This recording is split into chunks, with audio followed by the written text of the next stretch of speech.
Never say you can't do something, or that something seems impossible, or that something can't be done, no matter how discouraging or harrowing it may be. Human beings are limited only by what we allow ourselves to be limited by, our own minds. We are each the masters of our own reality. When we become self-aware to this, absolutely anything in the world is possible. Master yourself, become the king of the world around you. Let no odds, chastisement, exile, doubt, fear, or any mental virus prevent you from accomplishing your dreams. Never be a victim of life. And this week's opening quote comes from Mike Norton. Welcome to Surviving the Matrix, ladies and gentlemen. My name is Maxwell Egan. It's a pleasure to be with you once again, and I will be your host for the next hour. I've been getting a great deal of emails lately from people, mainly young people, who are having a little bit of a difficult time making it through this world, this reality. I mean, the situation that they're growing up in is certainly vastly different to the situation I grew up in. The world is very different now to what it was back when I was a child. So I'd like to attempt to address some of these questions that people are directing towards me, and also some of the comments that have been posted on YouTube clips lately, and to try to create some sort of perhaps a philosophical overview of how I've approached certain situations in my life, in the hope that this may perhaps assist some people in the situations that they're finding themselves in today. This is a little bit of a step away from what you normally hear me talking about on these shows, but I just think it's necessary because of the amount of emails that I'm getting from people, and they really are coming from vast walks of life and all different age brackets as well, but hopefully I can create some sort of a dialogue that may provide answers for a number of people along the way. The thing is that though we are all victims of this society, essentially we are. I mean, our education system, the way we're kept permanently in debt, everything that this system does to curtail human potential is there. So you are behind the eight ball to start with. Don't let me get away from that. Everybody is behind the eight ball simply by being born into this world with this current economic model. But even though that is a reality, there are still ways through this world and through this life. And the real issue for many people is perhaps an issue that is one of the most uncomfortable issues for them to face. Because as disturbing as it is to admit it, the reality is that there's a great many people who go through this existence living their life as a victim. And if you look a little deeper, what you find is that in such cases, people are generally victims of themselves during their own lives. I mean, sure, we tend to judge other people through our lives because we're programmed to do it, but we very often don't notice just how much we are judging ourselves along the way. This was certainly the case for me when I was younger. I was most certainly my own worst enemy in anything that I tried to do. I had way too much stake in the outcome of anything that I attempted to do, and therefore I judged myself poorly. And this problem has very much been compounded in the modern world. The modern youth has been virtually brutalized compared to the way I grew up, and I used to feel this way back in the 60s and 70s. I just felt like I didn't really have any real worth because I couldn't figure out why I was so different to everybody else. I mean, I was always confident in who I was, and I always felt like I had some sort of a purpose, but then there was the darker side. There was the side that viewed society as being real and always supported the concept that I needed to find a place in that society, and I just couldn't do it because I found it all so superficial. All of the activities that people used to indulge in, even the conversations that people used to have, I found them completely meaningless. And so I was never able to step into that world. I simply couldn't function in that world. I tried working in businesses where I was selling things to people and all sorts of stuff like that, and I just couldn't do it. It was just completely meaningless to me. And because it was meaningless to me, I simply could not understand how anybody else could actually do that. And in many ways, I kind of secretly envied people's ability to be able to conform to the system. So I just generally felt like some sort of misfit, and so I generally beat myself up over it all the time. I viewed myself as not being successful simply because I didn't measure up to the social standards the system had provided to me, because I believed these social standards actually meant something. I mean, I actually used to envy people's ability to be able to talk about nothing, and I could not for the life of me fathom how they were able to have these conversations, because they simply didn't mean anything. They were just talking about the weather or what was on the television. I mean, nothing of any importance at all, and they all seemed to be quite involved in it, and I just never could figure out where to put a comment in. And if I did put a comment in, it was like, oh my God, why are you being so serious all the time? And it wasn't that I was being serious, it's just that I wanted to talk about real issues. And nobody wanted to do that. Well, nobody that I really knew anyway. I mean, they were all very nice people and all of that sort of thing, but they had this incredibly magical ability, and an ability that I found quite enviable, to be able to talk about absolutely nothing with an incredible amount of interest and to be wonderfully entertained by it all. And I just couldn't figure this out at all.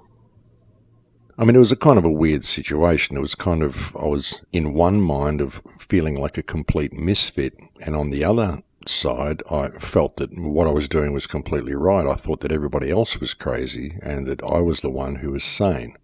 And I think this is common for most people. But you get to a point in life where you think, well, it's just not working for me. Why does everything go wrong? Maybe it's not me who's the smart one, maybe I'm the insane one, and everybody else is normal. So you do have these periods. It's a kind of a love-hate relationship that you develop with yourself during the youthful part of your life. Very often people develop this type of relationship with themselves, unless they can go and immerse themselves in some business or some company or some career or apprenticeship or whatever, to gain that sort of focus and have that goal to achieve. Many people who go through school and think that all of this stuff's meaningless and it's really all about living the life, generally get to a point halfway through their life or through their youth where they really wonder what it's about and wonder if they're simply a misfit and perhaps they should have gone and got that career that all their friends were getting in high school. Of course, many people don't pursue these careers because it just seems so wrong to them. It seems so unnatural. It feels to them that they are stepping so far off their path, and they wonder why they should ever have to do such a thing. And so they go and step onto their path in life and they find some way of making it through. But then they find themselves struggling an inordinate amount compared to what their friends are, and they wonder if they made the right choice. This is sort of the situation that I was in when I was a teenager. I was working as a musician, but I was also wondering why I couldn't be like other people.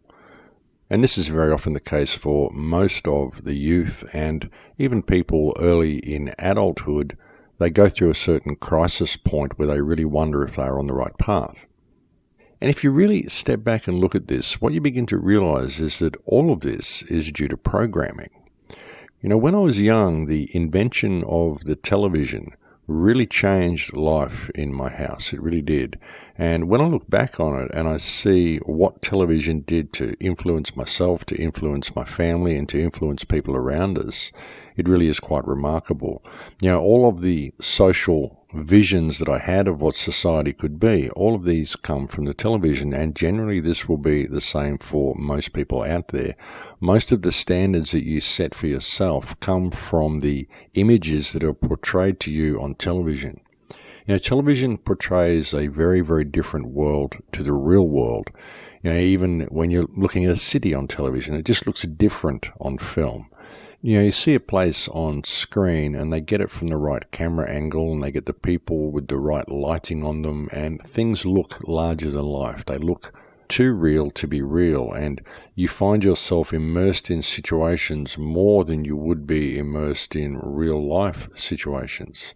And again, this is done usually from the lighting and the camera angles, and there's all sorts of subliminal programming that goes into the way they set these scenes up in the movies. And you'll find that just watching a movie that you don't even think has any programming in it, just watching some comedy show on TV, if you can really look at the subtext of the show, the comedy show or the movie or whatever it is you're watching, look at how the scenery is set up. Notice what's on the desks. Notice the furniture in the room. Notice the decorations in the rooms that they use. Notice the clothes people are wearing. Notice the body language when they interact with each other. And notice the underlying themes of the conversation, how they are influencing your thoughts and your opinions. The mainstream media has brought this to a fine art. For example, you notice when you watch the news, there's always two anchor people there. And when they have a story that is particularly interesting, at the end of the story, they'll have a little conversation with each other, a couple of quick quips. Someone may comment on, gee, what a terrible story that was, and how people must feel whatever about it. And the other anchor person will nod their agreement and have their little quip. And that will instill that mindset into the minds of the viewer and assure the viewer that this is the way they should also be thinking about this if they are to be perceived as an intelligent person. Because, of course, the newsreaders are very intelligent. I mean, look at them, the way they dress, and they sit there all prim and proper with their very nice news voices. And apart from the story that they have just given you, they've also given you their impression, and they present this vision of what society is and how you should think about what they just told you. And all of these things are designed to influence our view of the society around us and essentially our view of ourselves. And this filters down into influencing how we judge ourselves and how we judge the people around us and the people we come into contact with. I mean, just look at the fashion that the young kids wear around today. There's always this need to fit into a certain group or fit into a certain scene or to make some type of individual statement. You know, people often believe they are the way they dress. That is who they are. This is my package. This is how I present myself. This is who I am. And very often they miss out on themselves along the way because they're attempting to be something that they're not. They think that they have to be something. They have to be this image of themselves that they have in their mind before they will be deemed successful according to their own standards. It's a weird kind of a programming that we put ourselves through, but what we do very often through all of this is we miss out on our lives. We miss out on the development of our true selves. And that is why we judge ourselves poorly, because we never reach these standards that we set for ourselves. We have this vision which is unobtainable, which comes from the television anyway. It's not who we are. And really, if we were just comfortable with who we are and we focused more on being that, we would find that we would probably be quite successful in our lives, because really, being who we are is what we came here to do, not all the other stuff. That's just a distraction, and that's why it's there. And many of these goals that we aspire to really don't mean anything anyway. We have all these visions of where we should be, but once we get there, we realize that it's really just the same as where we were. Now that we've got the golden egg, there's nothing really there, so we may as well have looked at ourselves for the journey anyway and may as well have stayed on our own path. And that's what many people are afraid of doing when they're young, is staying on their own path and being true to who and what they are. You know, people judge themselves poorly because they have these visions of where they should be, but it's always according to someone else's parameters. So if you're in a situation in your life where you're having these doubts about yourself and about what you should be doing, about who you are, perhaps you just need to really look inside yourself and examine what you really want to do. Because what you want to do is what you should be doing. And you may think that there are all sorts of barriers in the way of what you want to do, but ask yourself how many of these barriers are you putting there yourself? Because very often, if you look a little deeper, you'll find that many of them don't exist. These are just fears that you have of stepping outside of your comfort zone. And don't feel bad about it. I mean, we all have these fears and reservations, but sometimes we just let them control our lives and overwhelm us. And again, this is because people have a stake in the outcome. People have a stake in the outcome because they have this vision of what the future should look like. You know, people who want to go on a holiday, they want to leave the country and go and do something, they believe that if they work really hard, they'll be able to do this. And they get themselves in a position where, okay, they find a good job that gets a good wage, and so they move into a unit nearby the job, and then they've got to pay rent, and then, of course, they've got to get to work, so they buy a car or purchase a vehicle of some kind so they can get to work, and then they find that they have to put fuel in the vehicle in order to get to work. So they find that they bought the vehicle so that they can get to work, and the work that they're doing is basically paying for the running costs of the vehicle and the running costs of the unit that they rented. So the whole thing cancels itself out by default, and they are left with a small amount left over with which to feed themselves, and then they're able to put away a pittance every week in the hope that they may save up and hopefully do what they want to do. But all of that energy they're putting into this event is really just perpetuating the cycle because everything is supporting everything else. The unit and the vehicle you acquire in order to be able to perform the work, but everything that you gain during the work only supports the running costs of the vehicle and the unit. So why are you doing that? I mean, you could get rid of the vehicle, stay with friends for a little while, work for 2 weeks, save up enough money to buy an air ticket and actually go somewhere and do something and just land in a backpacker somewhere and see what happens. And if you've got stuff that you need to put somewhere, well, put it somewhere. Sell it or put it in storage or whatever. But if there's somewhere you want to go and something you want to do, I suggest you just go and do it and see what happens. You know, in 2012, I got an invitation to go to an ayahuasca retreat in Peru. It required going overseas for 10 days. And that's what I did. I went overseas for 10 days. I ended up staying away for 3 months. And I went right around the world. And when I arrived home, I had exactly the same amount of money in my pocket as what I had when I left. And that was just by following synchronicities and not having any stake in the outcome. You know, we have this vision of what we should be in our lives, and we have this vision, as I said, of what the future should look like.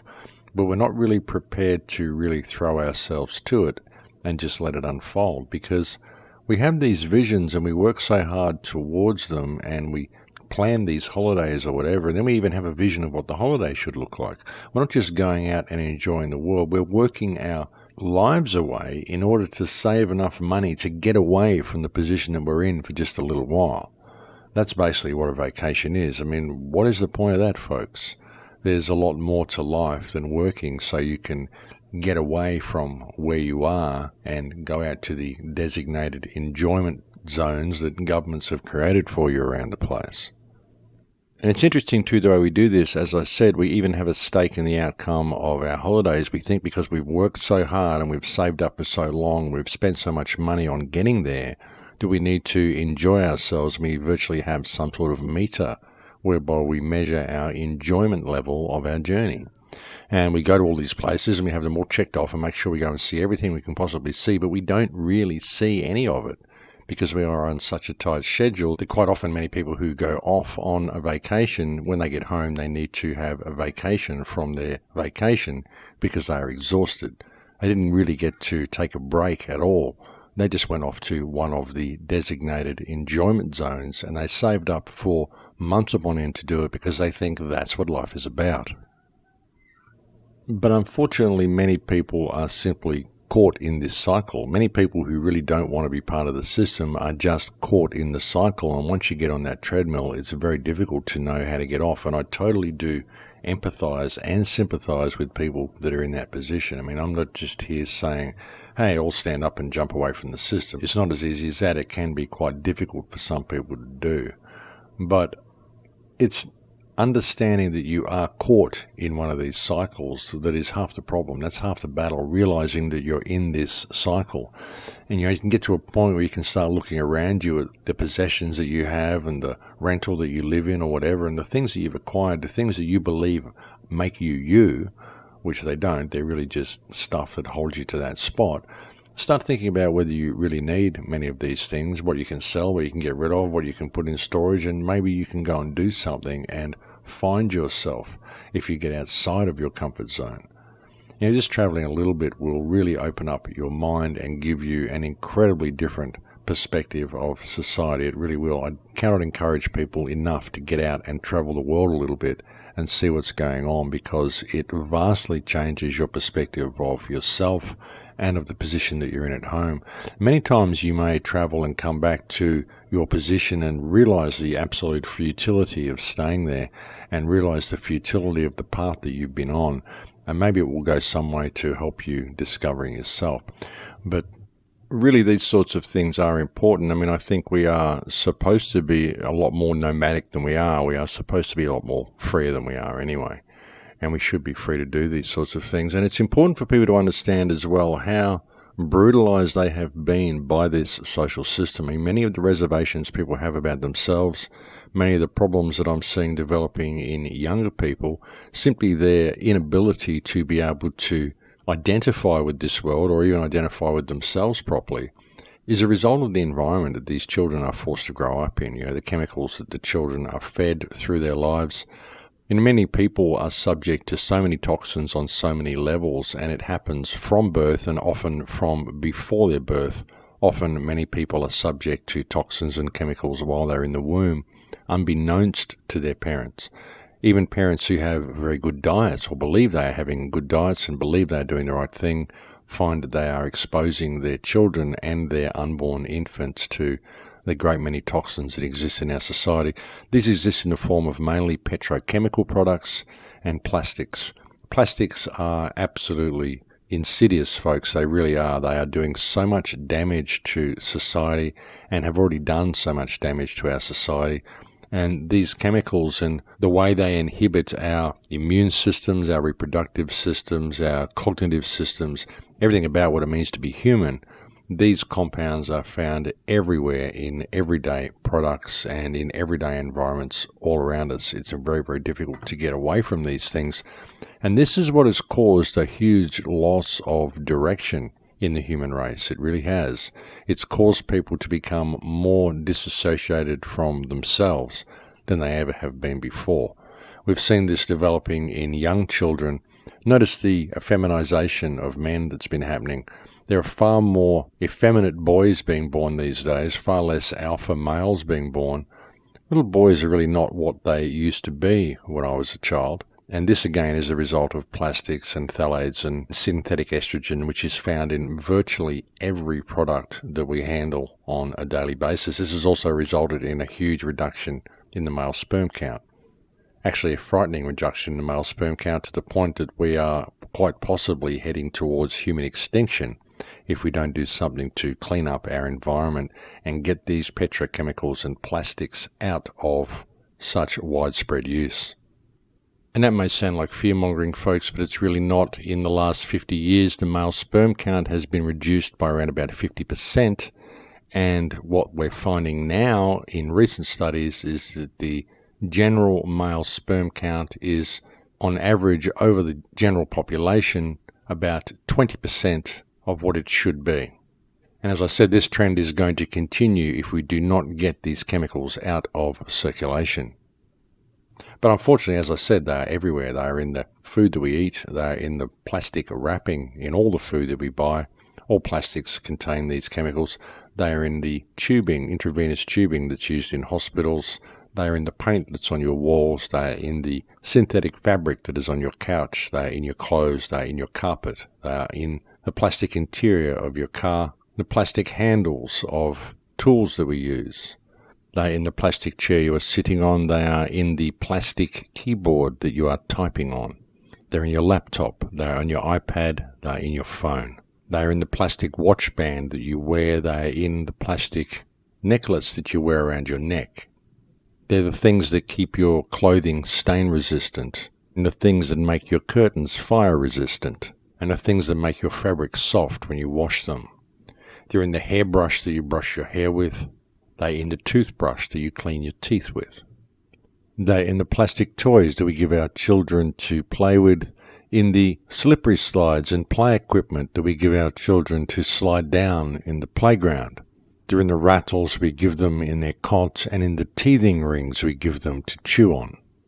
They're being pushed into young men who are sports-minded. You think about a young man playing basketball, handling a plastic ball, not a rubber ball anymore. These balls are plastic, handling this plastic ball with sweaty hands, jumping around on a basketball court wearing synthetic shoes that are leaching toxic chemicals into his body through the feet.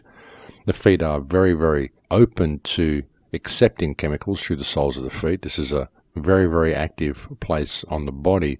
And people have been wearing synthetic shoes now for some generations, and this is also causing a huge amount of damage to male reproductive systems and the sperm count in general. The plastic lining in cans, the very soaps, shampoos and conditioners that we're washing our hair in, the plastic bottles that we buy drinks in, we buy detergent in, that we then use to wash our plates with, the plastic handles on the taps, the plastic toilet seat in the bathroom, the plastic shower alcoves that many people have, plastic cups, plastic plates, plastic knives and forks. We go out and do anything, we put what we're taking with us in a plastic bag. And all of these plastic items leach phthalates and synthetic estrogens into the food that they are around and into the people who handle them. And this is such a serious problem that it's almost incomprehensible to figure out how to fix this problem. Because even if you were to ban all of these products today, they still exist in everyday life, in every single home in the Western world to an incredible degree. In fact, Western homes are virtually made from these products, as is almost every item that we buy, that we use in our kitchen, that we use in our tool sheds, our food processing units, our blenders, our juices, all are made from these products. Even when people go to a health food store and they buy something that they think is healthy, very often it is wrapped in plastic or comes in a plastic bag. And these plastic bags and products all leak synthetic estrogen into the food, and this is a very serious problem. Not to mention the fact that there are still many people using plastic baby bottles with plastic teats on them, and the damage that this does to infants is quite literally profound. The thing is that people never knew this. We were just given all of these products and we were told to use them. We were told that it was all okay. But what we've done is we have surrounded ourselves with an incredibly toxic environment which is doing so much damage to the human reproductive system and the development of humans in general, that it's very likely that if we do not pay attention and do not take the matter in hand very soon, the species simply will not survive our own need for convenience and our own need for profiteering and putting economics over the needs of the people. Ultimately, folks, it can't lead to a good spot, and the spot that it's leading us to is a lot worse than probably anybody ever really imagined. But I think we're just about at break time here, folks. I'll leave it there for now, and we'll go and have a break. Thank you for joining me on the air today. It's always a pleasure to have your company, and I'm sorry to be bringing you such uncomfortable information, but, well, I'm just trying to help. But we'll go and have a break, and I'll speak to you again in a few minutes. Thanks for listening. And welcome back, ladies and gentlemen.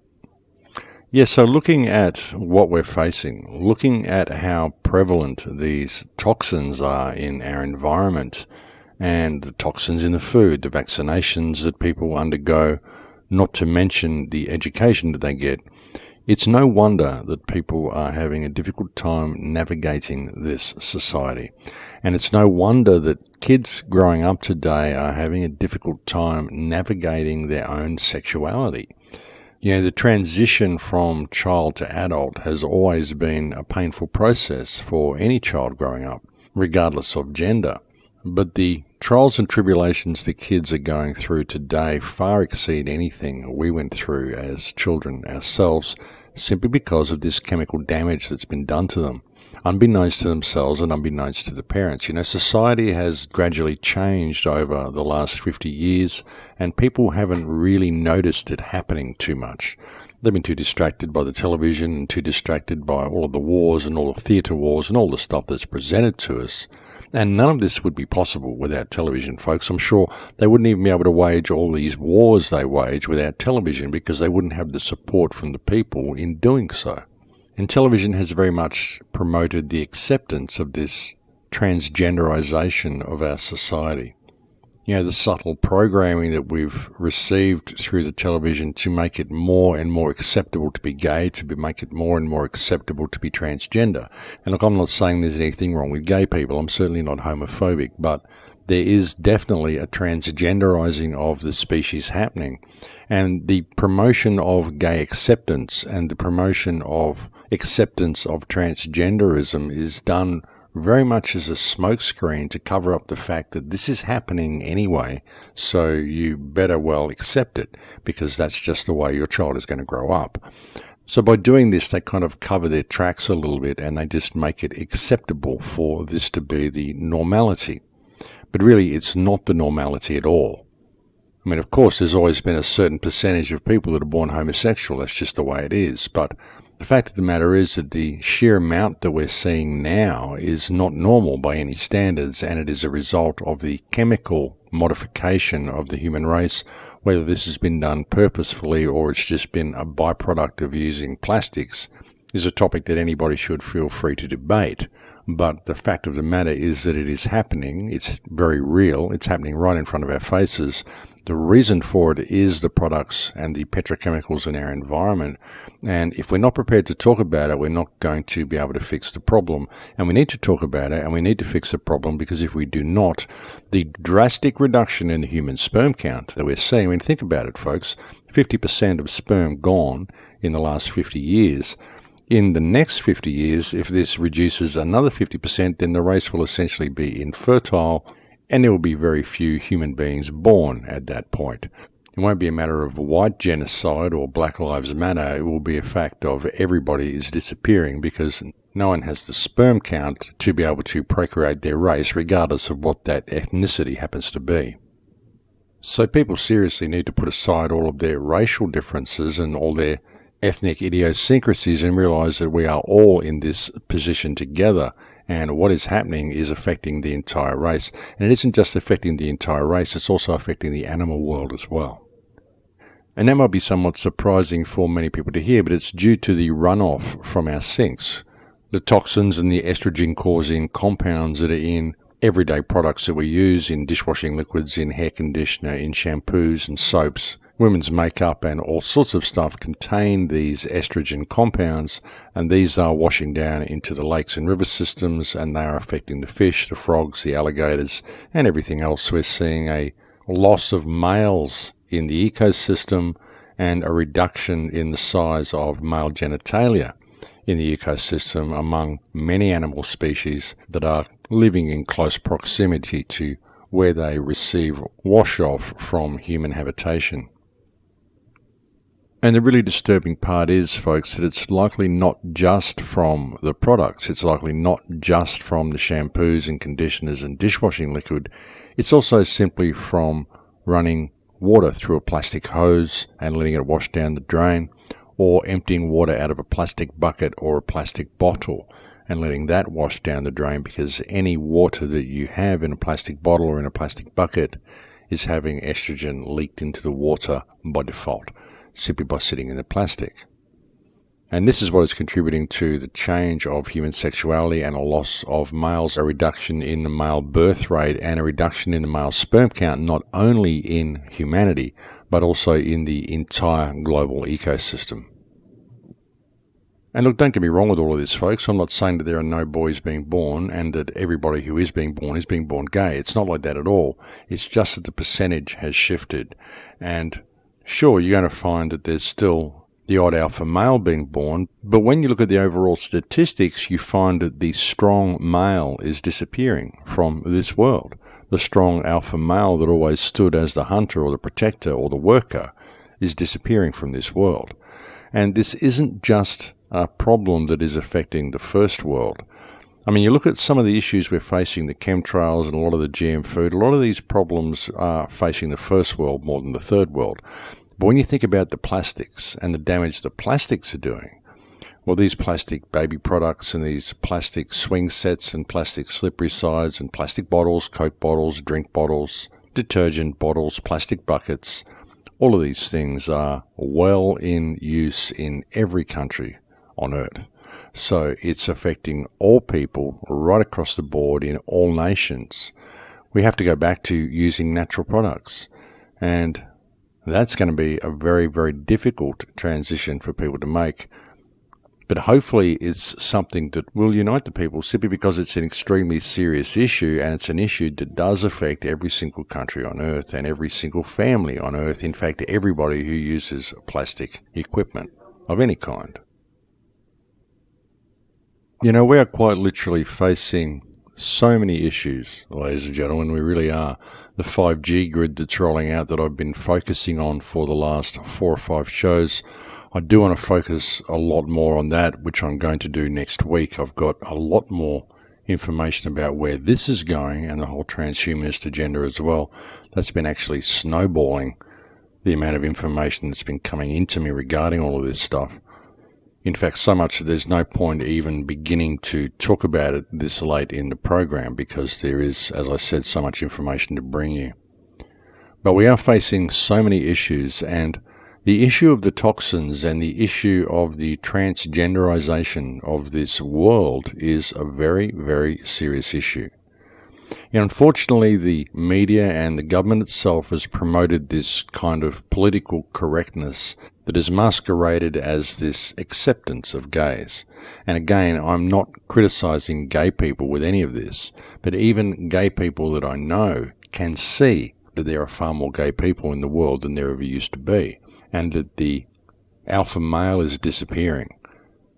And a lot of normal families, a lot of normal alpha males are having incredible difficulty in getting their wives pregnant because the sperm count is so low in most human males. And regardless of whether you're gay or straight, or whether you support people who are gay or straight, regardless of what your ethnicity is, regardless of what your religion is, this is a problem that is affecting every single man, woman, and child on earth that are using plastic products. So, as disturbing as it is, it's a topic that seriously needs to be put on the table and needs to be addressed, and people need to put all of their homophobic ideas, all of their defense of gays, all of their social justice warrior ideas. Put all of these things aside for the moment, and let's sit back and look at this as a biology experiment and a biology observation, and let's look at where a species goes when it gets to this point of decline. Because that's where we are, folks. The human race is in a point of decline. And we can turn it around, but we have to pay attention to what is happening. And the politicians are not going to do it. The media is not going to do it. Nobody is talking about this issue. And it's a very, very important issue that needs to be put on the table. And people need to start discussing it with their friends and discussing it with their families and start paying attention to what products they're using in their everyday lives. They seriously do. Otherwise, we're simply not going to have a race. And no matter what you think about this world, if you're someone who wants to have a child, and even if you're bringing a child into this world, well, what sort of a world do you want that child to grow up into? And don't you want that child to grow up with every potential and to at least develop into a normal human being, to have every potential to develop into a normal human being, and to have every potential to develop its own natural sexuality as well? Whether this is straight or gay, let nature decide. Let's not chemically induce one outcome. Because that's what we're doing simply by using these plastic products, and we're doing it without realizing what we are doing. And when you look at all this, folks, it makes perfect sense for them to have been promoting this mass acceptance of gays under the guise of actually caring about gay people, when what they're actually doing is covering up the fact that they're turning the entire world gay by saturating the entire world with plastic compounds, because these compounds release their own form of synthetic estrogen, both as a gas and just in touching the products, you absorb this into your skin.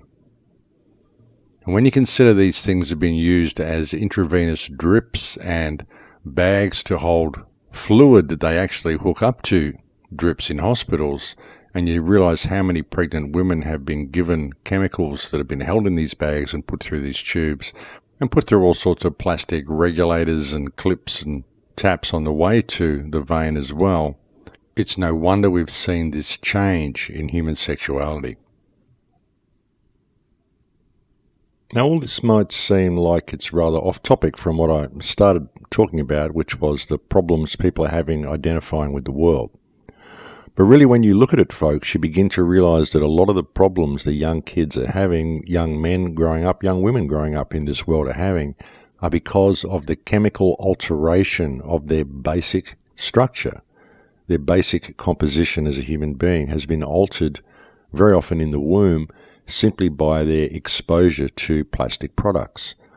This has happened unbeknownst to the parents. You can't blame the parents for doing this. Of course, a lot of parents do feel very responsible for the situation because they should have known better. But really, they were told that these things were safe, so you can't blame them. And these products are so prevalent in our environment now, and they're affecting the way people think. They're affecting people on a metaphysical level, a psychological level, as well as on a physical level. So when you take all of this into consideration, then you see where the problems that we're facing are coming from, and you see what has happened to this species. And as I said, folks, it comes from all angles, the genetic modification of the food. And like I said, the programming that goes along with television, the subtle programming, even the clothes they're wearing and the setup of the room that they're in. These things provide social standards for you to measure yourselves by. The way they cut their hair, their body language, the way they hold themselves. All of these things provide a version of reality which is not real, but it's a version that people emulate without really knowing that they're doing it. You know, people dress like the television, they act like the television, they speak like the television, they do what the television tells them. All they talk about is what was on the television or what was in the newspapers, all of which are run by the television. It's the same people. It's just this culture, this mentality that has been superimposed over reality. And most people have taken it on, and so it has become reality. But it's a program. Everything we're running is programs, and even when we try to find a way out of this mess, we go to a programmed response. We look for leaders, we try to form a group, we want to act within the legal system. We've already established the legal system is completely fictional. It's just there to control the masses, not to afford any remedy to the masses. And yet we still go down these paths. We don't ever really look up from our desks, look away from our screens and just open the window, look outside and see the world for what it is and see us for what we are. You know, if we were to simply stand up as people and realize that there are no legitimate masters, there are no legitimate slaves, and we just don't have to do this, we could change the world. We really could, you know. It's people's loss of confidence in themselves that has created all these problems. And really, when you look at the way the youth has been brainwashed, the way the youth is brainwashed all the way through school, and people are given a completely false view of the world. They're given this economic view of the world, and they think that's what success is. It's no wonder that we find ourselves in this state that we're in now, the position that we're in now. But it's really getting to the point where humanity's back is against the wall. It really is. Our back is being pushed fair against the wall, and it is time for us to stand up for ourselves. And as I keep saying, the only way we're ever going to do that is through a unity of consciousness, a unity of people, respect for people. You know, we've got so many people now in the independent media that know there's a problem, and they just won't unite. They have these little issues. You know, the Christians won't unite with the non-Christians. The flat earthers won't unite with the globe earthers. You know, the whole independent media now, you've actually got media sites now listing themselves as alt-right. We are alt-right media. I mean, there is no left and there is no right. How did we suddenly find that we've created a left and right within the independent media in the response to the system? We know there's no left and right in the system. It's all theatre. And now the independent media has even let their egos get so far in the way of reality and so far in the way of the truth and so far in the way of freedom that they're separating themselves by claiming to be either alt-left or alt-right. It's ridiculous, folks. There's no unity. Everything that we've done to try to bring some freedom to the world, we've just created all these little boxes for ourselves, and now everybody won't agree to disagree and focus on the main issue, which is the establishment of freedom. I mean, what happened? So when you take all this into consideration and you see that the young people coming up that are waking up and turning to the independent media trying to find some answers, they just end up completely confused as well because they can't find any agreement in the independent media. And there's been a whole bunch of new channels that have popped up in the last 5 or 10 years that are just out there associating everything they can with every conspiracy they can find and criticizing anybody who disagrees with any point they make. So they've spread a massive amount of distrust. And this seems to be the order of the day. And so we've got some real issues in creating any unity, and unity is what we need. You know, if we don't have agreement on some issues, if we have different concepts about who might be in control or which rabbit hole we want to go down, it doesn't matter. It's okay for people to have their independent research. It's okay for people to have disagreements about things. It doesn't matter. You know, we've got a common enemy here. We've got a common foe that we need to be focusing on, and we're simply not doing that. You know, the real issue, I think, is that too many egos get in the way. Everybody has an agenda. Everybody wants to exalt themselves as some type of guru, and really it's not about that, folks. You know, we've got such serious issues facing us. The direction that we're going, if people really want to take the blinkers off and look at the world, the direction that we're going ladies and gentlemen, when you take everything into account that I talked about through the show today, all the plastics, all the danger that this is causing for us, the loss of sperm, all the stuff that's happening, we're virtually heading towards extinction. Couple that with the whole 5G grid and the active denial systems that have basically been put in place through all of our cities, which is what the 5G grid is, the Internet of Things, the cashless grid, the vaccinations, the chemtrailing, everything that's going forward. And if you really think that setting yourself up with a viable business where you can sell books for the next few years or whatever is going to get you out of this mess, then you've got rocks in your head. You really have. We need some unity, because it doesn't matter what type of business you set up. You can set yourself up as some type of guru selling books or doing tarot or whatever, and in another 5 or 10 years you're not going to have the business anyway because you didn't pay attention to the world around you. You know, people get these little bits of information and they want to set themselves up as an authority and some leader, and they just sit there and feed people information all day, and they never encourage anyone to act. They never encourage anyone to get involved. They never actually get involved themselves by any other means except disseminating information. You've got to get out there and get involved in the real world, ladies and gentlemen. You really do. You've got to make a stand against this cashless system and lead by example in what you do. And immersing yourself in your own ego and setting yourself up as some truth guru and having an agenda to sell books is not really helping. It's not really leading by example, and it's not really doing anything that's going to bring about any real change. And people need to see that we are in a state of clear and present danger. The entire human species is in a state of clear and present danger. It isn't a case of Black Lives Matter. It isn't a case of gay rights. It isn't a case of white genocide. It's a case of the entire human species being in decline due to the toxic nature of the environment we've created. And we're continuing to create every single day that we sit here and argue with each other about minor details of our environment, minor details of the system, pointing the finger at who we think the controllers are or whatever.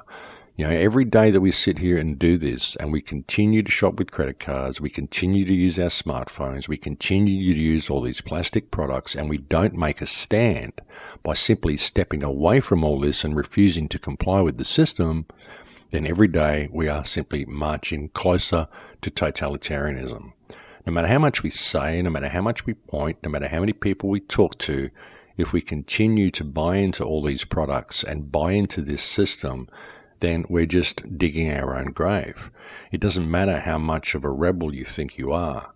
If you're complying with this, if you're shopping with credit cards, if you're buying into the smart grid, and you're not making a stand against this, then you're not really doing anything at all. That's the situation that we're in, folks. It doesn't matter what gurus are out there and how much you think you really know what you're talking about. It doesn't matter how much of an ego you have and how much you want to set yourself up as the be-all and end-all that the people are looking for, which is what so many people seem to want to do. It's not going to get you anywhere, because you're not going to have an audience and you're not going to have the life that you have now if you do not pay attention to what's going on and realize the need for unity. We need a full spectrum response to this system, folks. We are under a full spectrum attack, full spectrum dominance. That's what they called for. Remember the PNAC paper? Full spectrum dominance. That's what they called for, and that is everything. That's the airwaves, that's military, cyberspace, everything. Control of the social systems, control of the money systems, control of everything. And that's where we're heading, and we need a full spectrum response to deal with it. And we've got to realize what the system is. The system, the matrix, is all around you. It is everything that you do every day. Every appliance that you pick up, every tool that you use, every time you pull your credit card out of your wallet, every time you glance at your GPS or your smartphone, that is the matrix, ladies and gentlemen.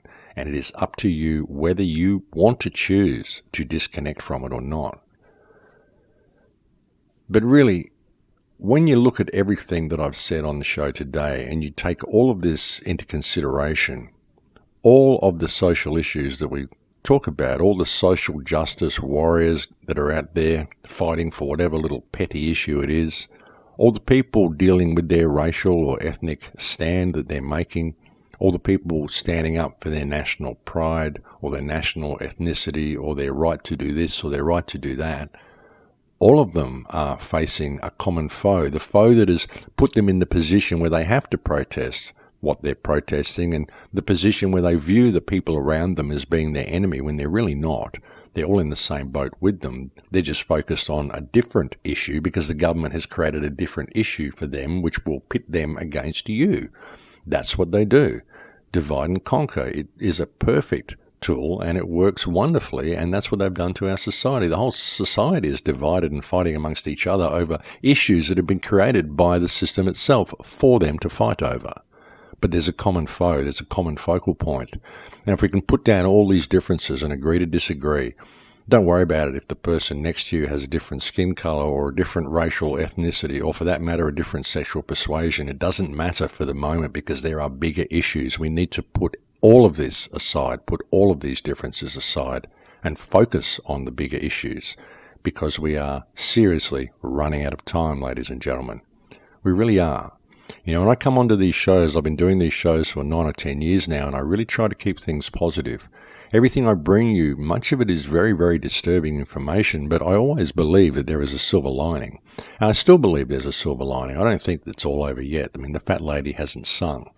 In fact, I think we have all the information coming to the foreground now, and the real danger that we are in is becoming apparent for everybody if we can just realize what it is and realize that all these other issues are just side issues, all these mysteries. We'll find all this out later, but we've got a clear and present danger we need to deal with now. And I think a lot of people are waking up and realizing this, and I think this is bringing a huge opportunity for the human race, and I think we are heading for a time of great change. You know, it could be very bad change if we don't pay attention. If we allow ourselves to go down the path that we're being led, it will be a very bad place. It will be very bad change that we get led into. But there is a huge wave of awareness growing on this earth. A lot of people are waking up to the fact that they've been played, and they've been played on so many levels, it's just ridiculous. In fact, I think that's why they do so many levels, they make so many things obvious, so we've got so many little petty issues to fight about, because again, this perpetuates the whole divide and conquer strategy, and it's a very effective strategy. That's why we've got people fighting over the vaccines, and people fighting over the GM food, and people fighting over the whaling, and people fighting over Fukushima, and people fighting over the wars. They're not realizing that each one of these issues that they're fighting about is simply a symptom of systemic corruption, and that is where their focus should be. And if they were to focus on that together, they would very likely bring some healing to the situation. But everybody has their rabbit hole, and everybody believes their rabbit hole to be the most important rabbit hole. And that's why they are constructed the way they're constructed. And of course, when we try to fix these issues, we do it with the red tape created by the system, which is there to tie us up in that red tape and ensure that nothing ever really gets done, and that no issue is really solved, and that no one is ever looking at the bigger picture because they simply don't have time to. And that's really the only way I've been able to figure all this stuff out, folks, because I've spent most of my life on the outside of society, and I've been able to look at it without really getting involved in it. But folks, I think we are at the end of this show here, so I'm going to have to leave it there for now. It's been wonderful coming and talking to you today. I'm sorry about the uncomfortable nature of some of the information. I've got a lot more to bring you next week regarding the 5G issue and the transhumanist issue. This is really going off the charts. It's snowballing, and as I said, the information is coming into me in massive amounts at the moment. So keep it up, folks. The people that are writing to me and sending me this information, I'm looking at all of it, and it's really good to be getting this amount of input.